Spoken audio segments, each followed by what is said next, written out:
So my name is Patricia Pino, and I am co-host of the MMT podcast, which I co-host with Christian Riley.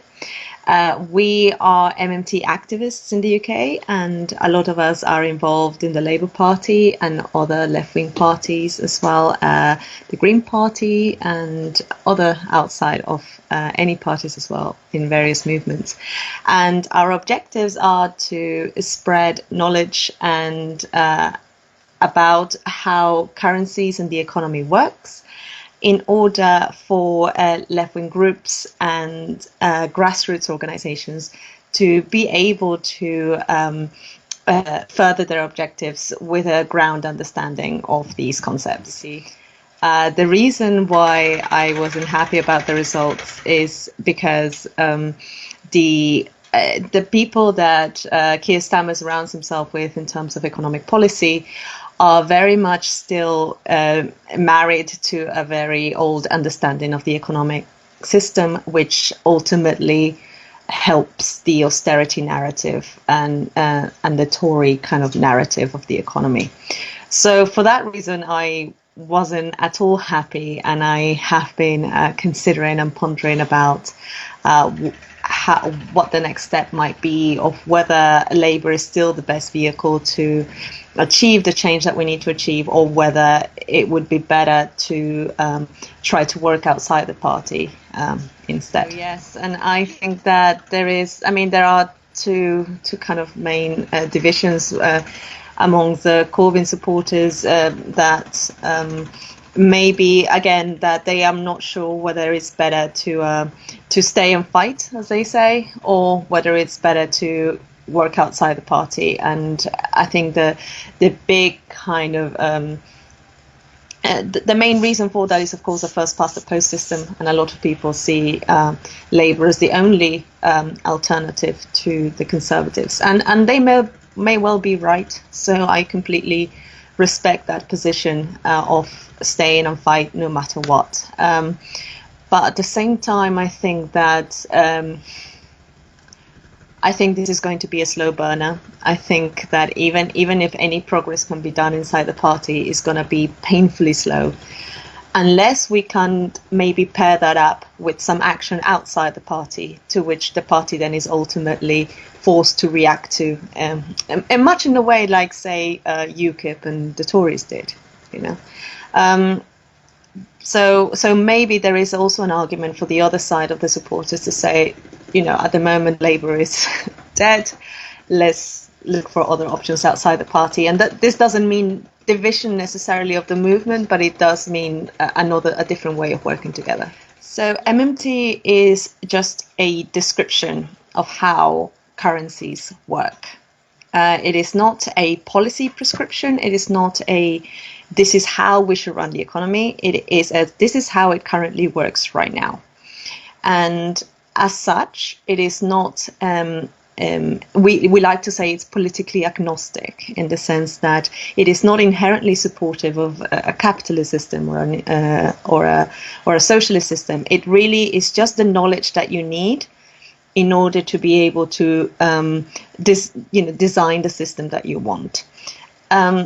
So it belongs to the heterodox school of thought, which runs opposite to the orthodox school of thought, otherwise known as neoclassical economics, or colloquially neoliberal economics.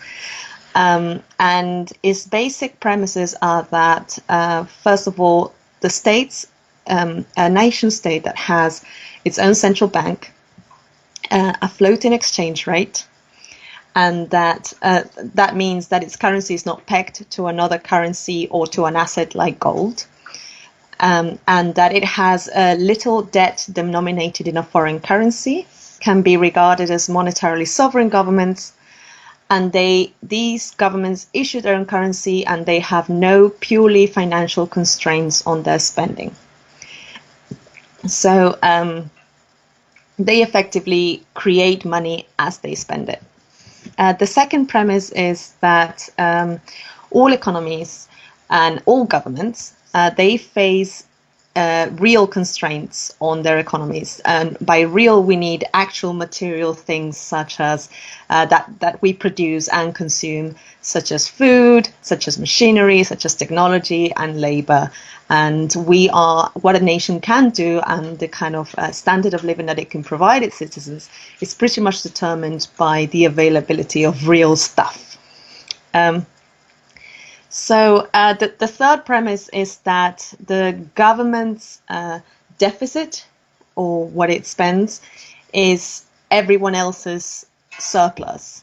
So this is just kind of an accounting principle that of double entry bookkeeping. So if someone's income is someone else's spending, as we like to say, or or every lender has a borrower. So there's always two sides of the equation.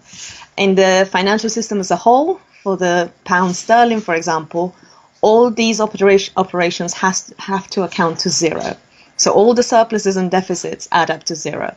But when it comes to the government and the non-government sector, which is us, all the deficit that the government issues then has to be our surplus. It has to be our net savings, as we like to call it.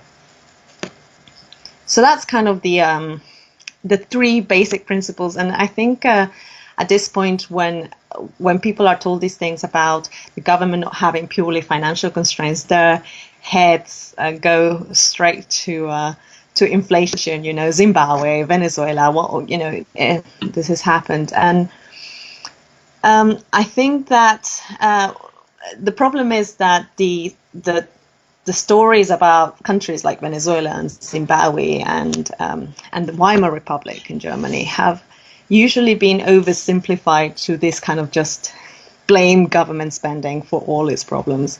And this is a narrative that has helped to kind of instill that fear of government spending.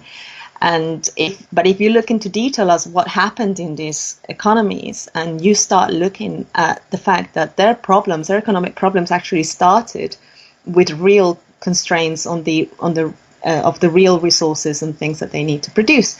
So, for example, you get in the Weimar Republic, the hyperinflation actually started with the invasion of the rural industrial area by the French as a result of Germany not being able to catch up with its foreign debt responsibilities.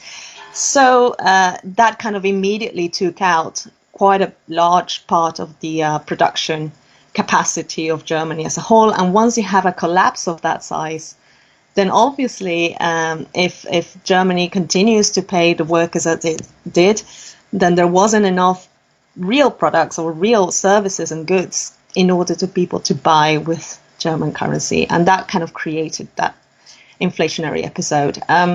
The same with countries like Zimbabwe. In Zimbabwe, it was a similar story in the sense that it was the land redistribution that happened, that regardless of whether this was fair or not, and people will have different opinions, it was a political decision. And this kind of the way it was done, it was just done, it really undermined the farming production of the country. And if you see the agricultural output of the nation at that time, it completely collapsed. And that effectively had the same effect as as what happened in Germany. So considering especially that in Zimbabwe, up until then, agricultural industry was its largest industry and the one that they depended upon. So it was a huge shock on the supply side. It wasn't just the government spent and suddenly there was hyperinflation everywhere. These things rarely happen that way.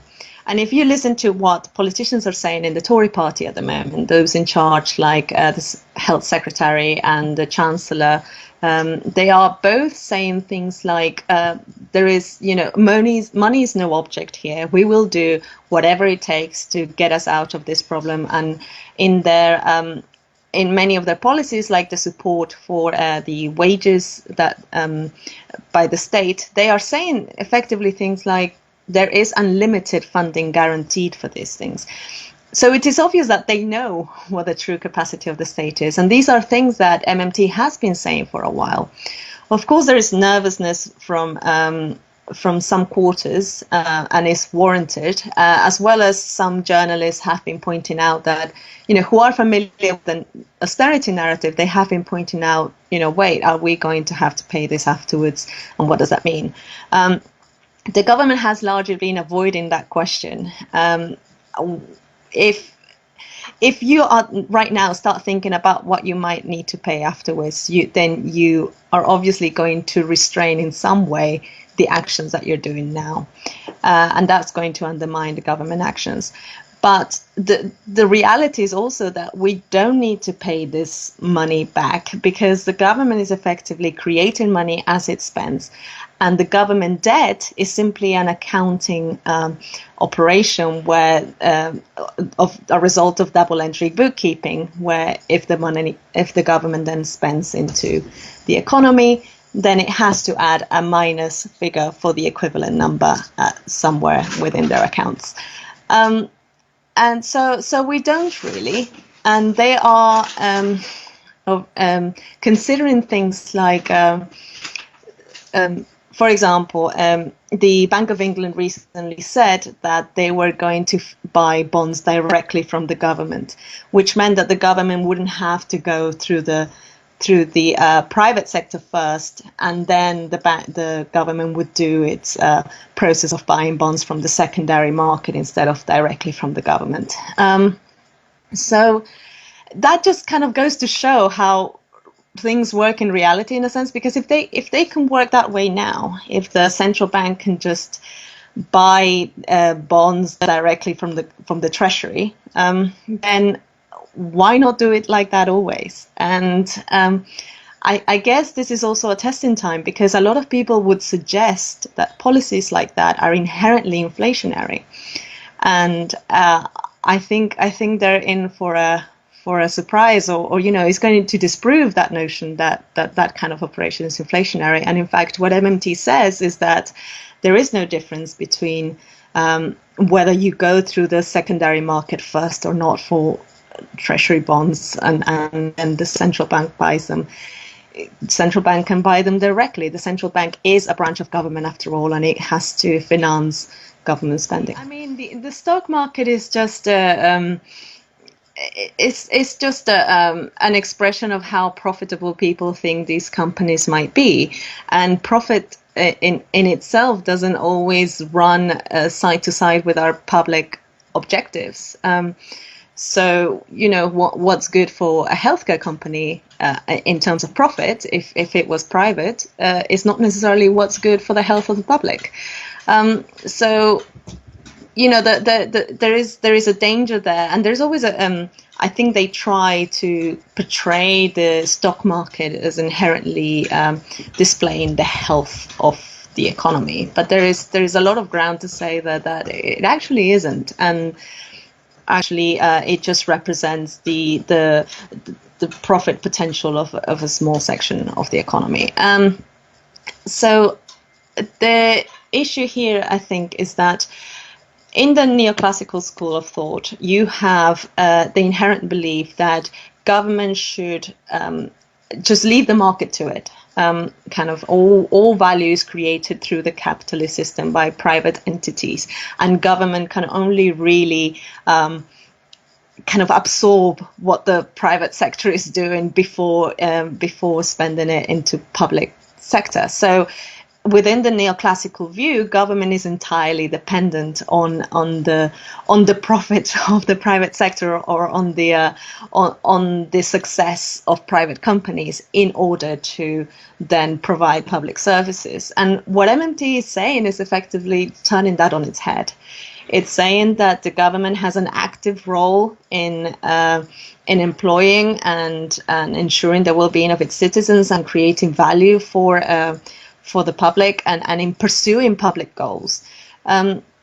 So the stock market is not really shouldn't really be the focus here, but there is a potential for depression, of course, because people are not gaining incomes now that we have we have kind of this is sort of a voluntary kind of slowdown, economic slowdown. Government is actively legislating to keep workers at home because we need them to stay at home, because otherwise, in order to control the virus.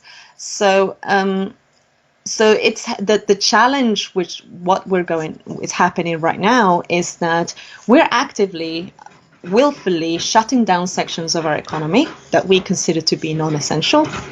And at the same time, we need to protect incomes. So we're both reducing the amount of stuff that we make, but also reducing the incomes of people if they get laid off, etc. So your problem is twofold. You need to make sure that people have enough income, they still have things they need to live, they can still enjoy well-being, and you don't start seeing mass loan defaulting and homes being repossessed, etc.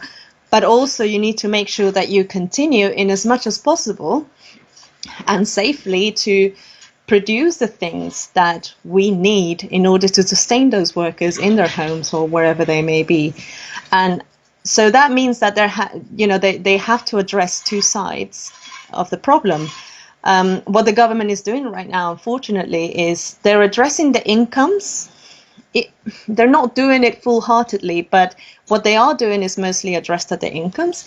And there is little really, but they're just kind of hoping that the market will sort everything else out, rather than actually saying, okay, what needs to happen? What industries need to grow now? What industries, for example, mental health, education needs restructuring.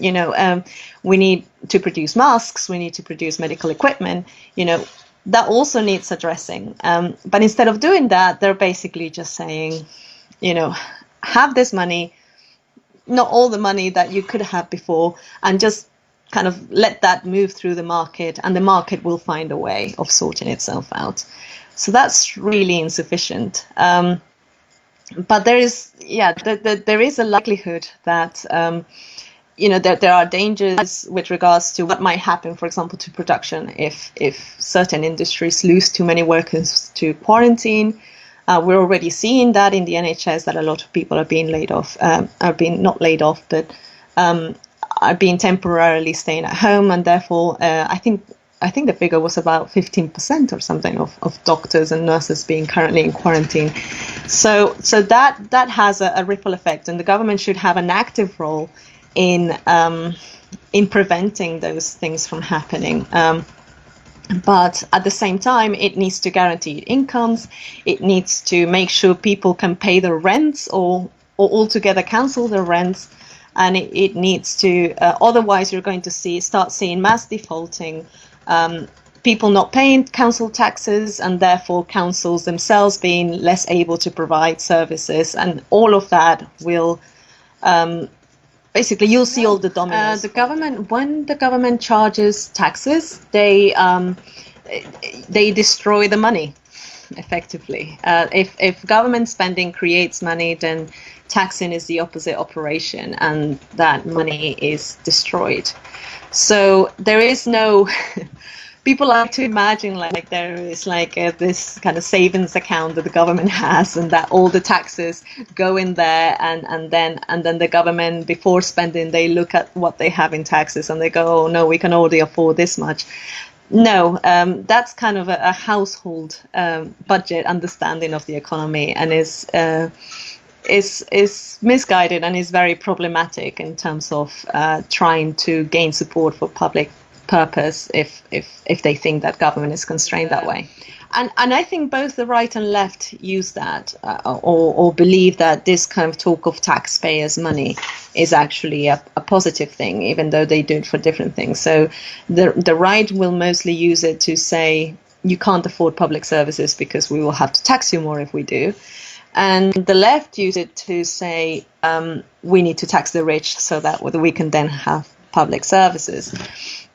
And I kind of empathize with what the left are trying to do there. They're trying to kill two birds with one stone, get it at the rich and at the same time make sure that we have the public services we need.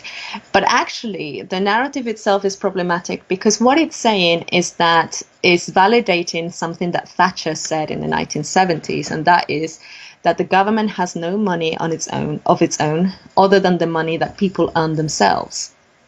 Basically, the government is helpless, and we depend on what the people earn for a living in order for the government to be able to accomplish any of its objectives.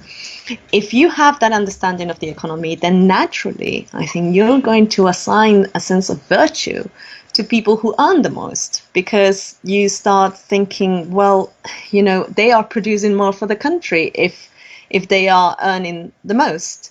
Therefore, and they're paying the most taxes. Therefore, they are, funding our NHS. And there is this notion that, we owe the rich the public services like the NHS, or that without the rich, we wouldn't be able to have these services. And so from then stems off this fear of scaring away the rich. What happens if they leave? Oh, no. Richard Branson might not, his companies may not be here anymore, and then what will happen to the NHS?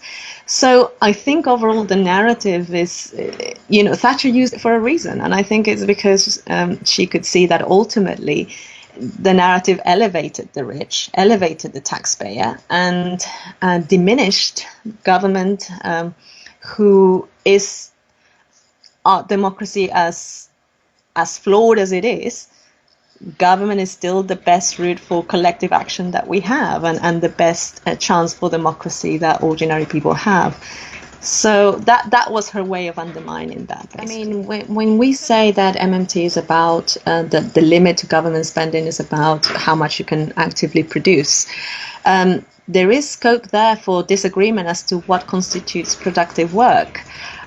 So for the Tory party, for example, a lot of the financial sector would have been the most important sector in our society for their own reasons. But if you look at it closely, you realize actually this sector produces nothing in the sense of making, people's lives better, nothing tangible to prove for it. So we have to...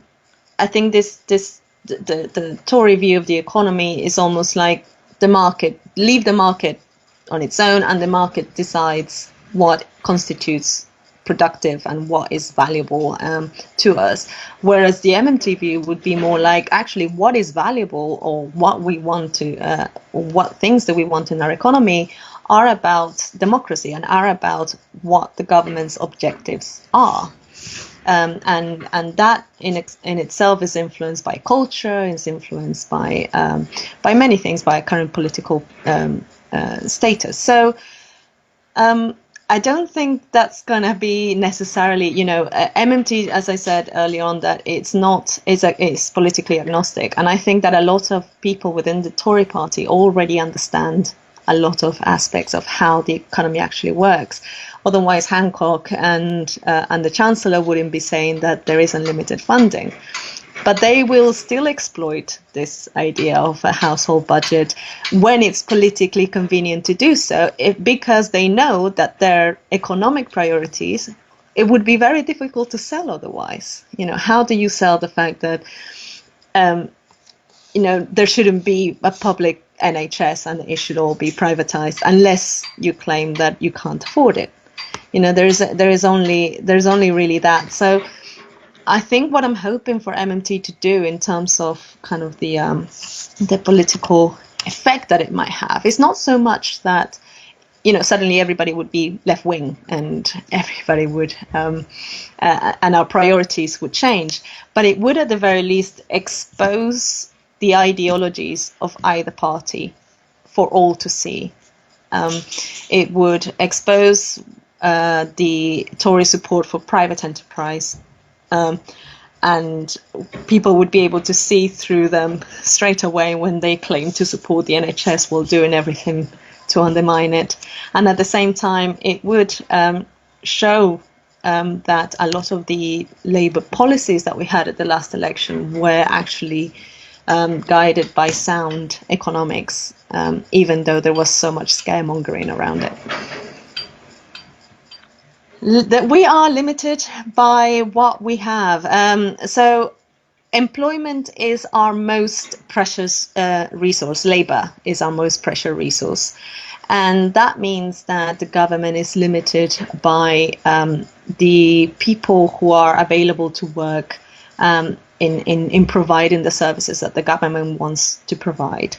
So then in MMT we say that the government can afford anything that is available for sale in its own currency. So if there is, and that includes all labor that is not being currently utilized by the private sector. So it effectively says that there is no need for unemployment, and that these unemployment policies that have been, that the unemployment that we have observed for the last 10 years or so, and you know, since for the last 40 years, has been really a matter of public policy, a political choice. So so we can spend money until full employment, effectively. We have used all the resources that we have, and we decide how much, you know, what is it that our production priorities are, what is it that the services that we want to produce are.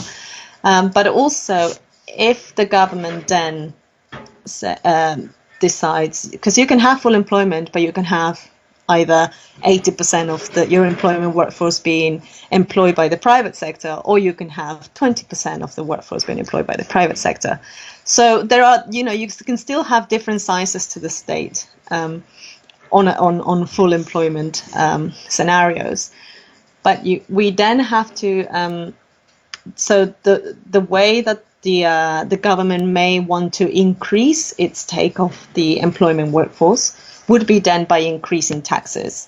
And therefore, what taxes would do in that situation is kind of, we say, create fiscal space. So it opens up a space. It creates unemployment, effectively, so that the government can then spend into that to employ even more people.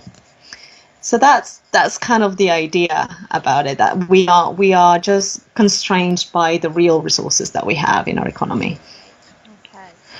Okay, so there are various versions of UBI, but I think the most popular one, correct me if I'm wrong, but I think the most popular UBI version would be to say that that the government would give everybody what is effectively a living wage, and therefore it would kind of, the idea is that it would free workers from the requirement to find employment.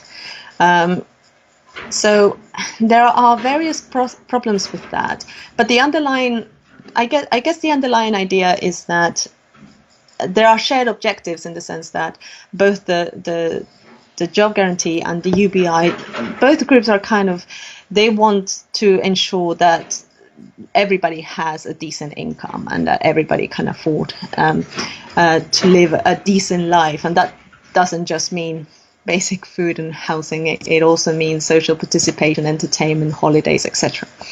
The issue with that is that UBI deals with the income aspect of things.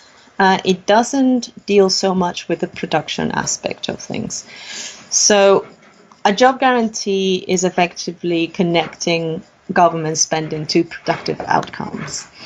And that not just is a way of giving people an income, but it's also, on the other hand, making sure that we have the goods and services for that income to buy.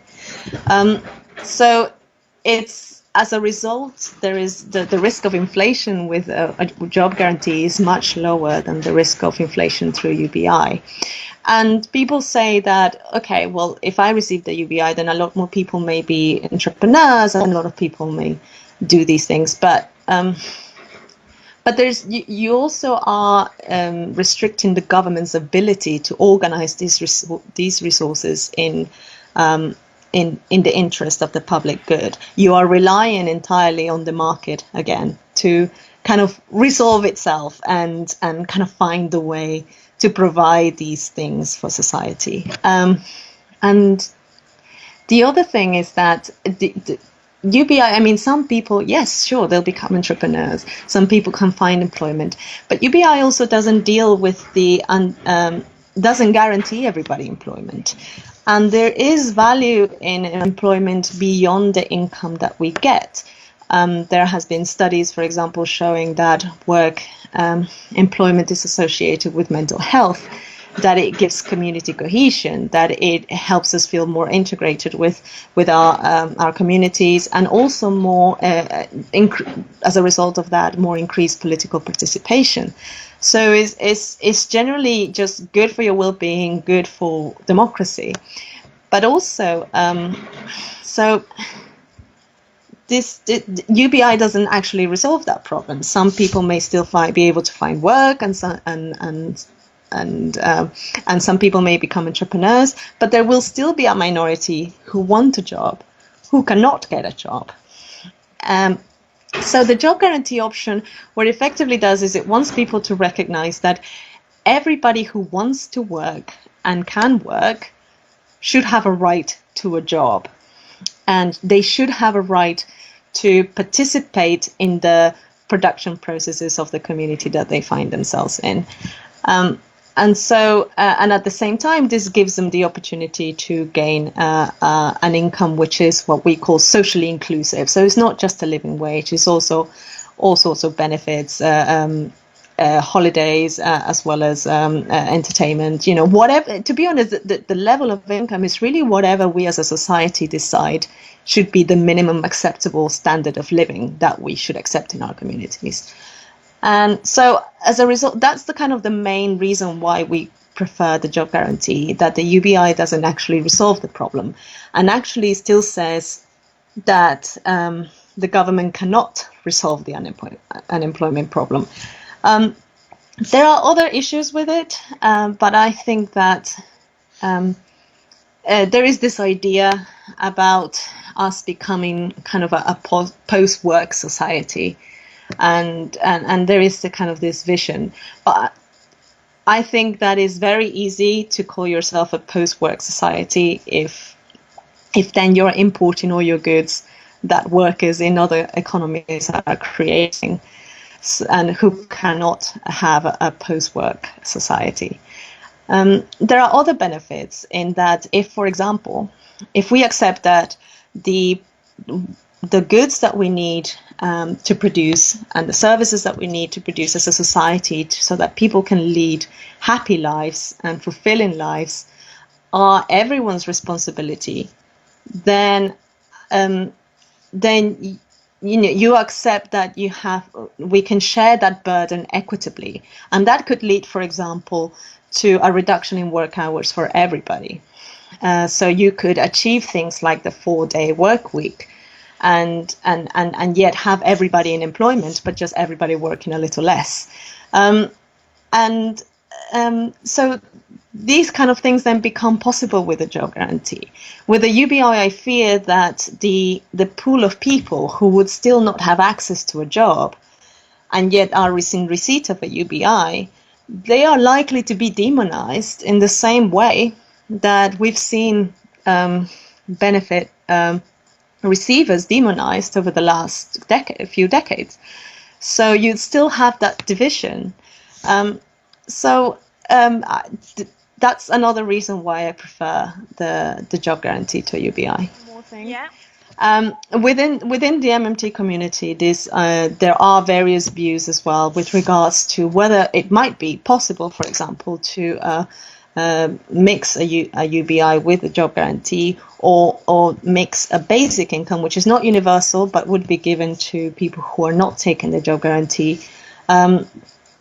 So there is discrepancy. Not everybody in the MMT community has exactly the same views, but everybody does accept, I think, the fact that the job guarantee is a better option generally, but they're willing to adapt or incorporate aspects of UBI thinking into the job guarantee. the job guarantee scheme would work by, we say it's centrally funded and locally administered. So the role of the central government would really begin and end in simply providing local communities with the funds they needed to fund a job guarantee. The reason why it has to be locally administered is because, and I'm going to make the assumption here that it would be local councils running this, even though it doesn't have to be. But the reason why it would be good for it to be locally administered is because, for example, local councils have a better idea of what local needs are, and they will diverge enormously in needs across the country. And the councils that are enduring the worst unemployment will naturally be the ones receiving the most funding. There are the efforts with the locally administered as well, is because there is hope that we could set up a system that is democratic in the sense that people themselves who are going to be part of the job guarantee or who are within the community would then decide or have an input in making recommendations about the jobs that they would like to do.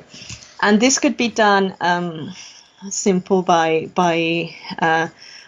submitting proposals, as well as voting for different priorities, local priorities.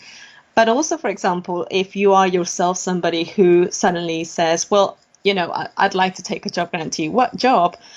But there's nothing here that I like, and I think I have a better idea as to what needs to be done in my community, and I can put a proposal together and I say, for example, I think that it would be great to draw murals in this part of town on these walls that are bare, and I think this would benefit the children who can't play here, for example.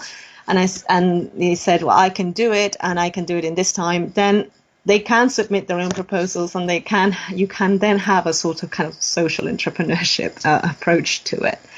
And so there is a desire to open this up and about the definition of what a job really is, or what we want things to be done. And I think that's part of the kind of pushback against the job guarantee, is because people cannot immediately think about or imagine what kind of jobs they would be doing in it. So they tend to think that it'll be things like stacking shelves or Tesco's or something like that.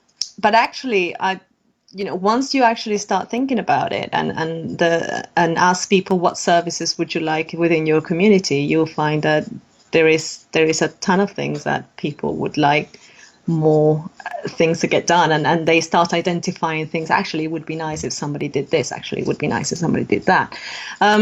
But also, I think we need to start not so much with obsessed about the jobs being perfect, but simply recognize that everybody should start with the premise that everybody should have an access to a job, and then these issues of how what the things that we work on and how do we make those the most useful and flexible within our communities, that can get resolved eventually.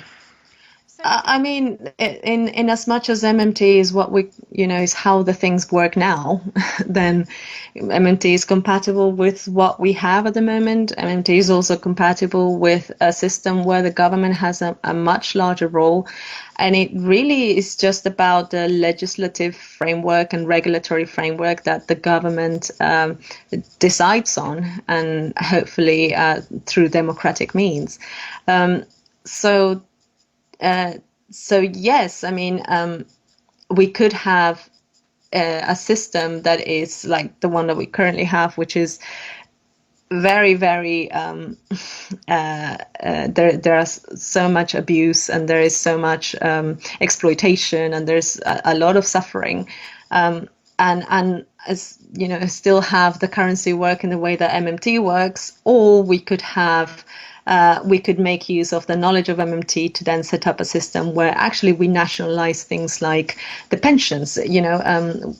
Now that we know that the government can afford the pensions, for example, that we don't rely on the stock market for that kind of thing, and we just simply guarantee everybody a decent income at the end of their employment life.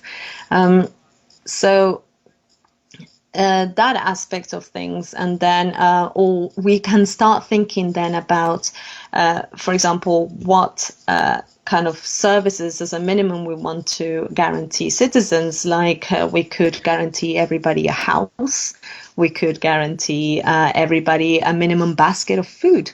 We could really go wherever we really want to go with this, and we are the ones who decide the true extent to which we want to take the government's power.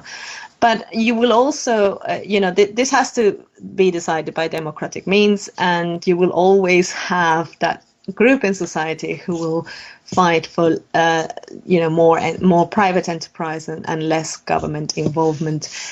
I don't think that's going to put an end to that discussion, but at least then the discussion can be done on the basis of how things really work, as opposed to what we have now. Mm-hmm. Yeah. I mean, there is two aspects to this, because obviously, if you have a government which is not democratic, and ours isn't perfect by any means, but if you have a government that is not democratic, then there is an argument to say that what authority do they have to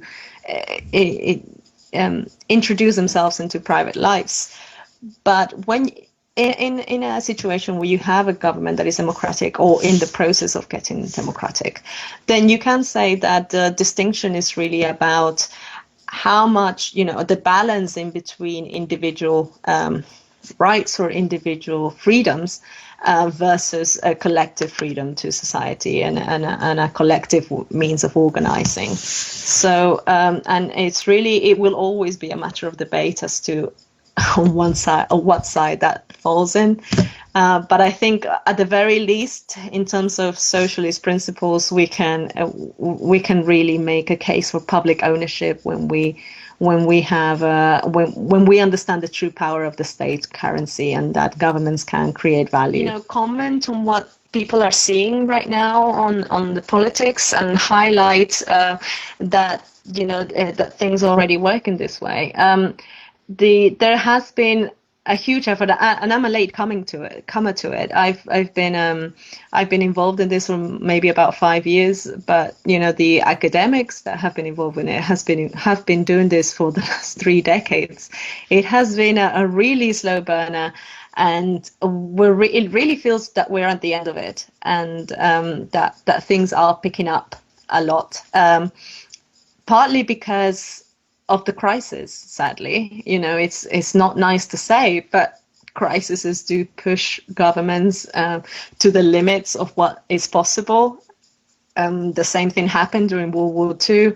So MMT will likely be proven right as a result of this, and we hope that it will be a lot harder then to make a case for austerity after the crisis is gone. That's not to say they won't try, because they will try, but I think they won't find an electorate which is as willing to accept that narrative now as they were in 2010.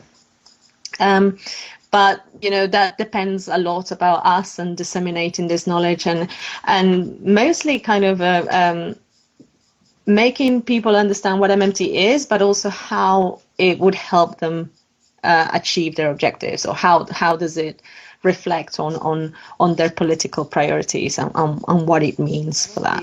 But a lot of the hope I have is to do with younger economic students, and who are graduating soon as well, who have grown up in the time of MMT, and who would be the next ones to take the mantle on the next generation of politicians. And so there is a lot to hope for, but I don't think that Keir Starmer's style of leadership really lends itself well to that kind of new thinking approach. I think he's going to want to make allegiances with people in whose interest is not to change the narrative, really.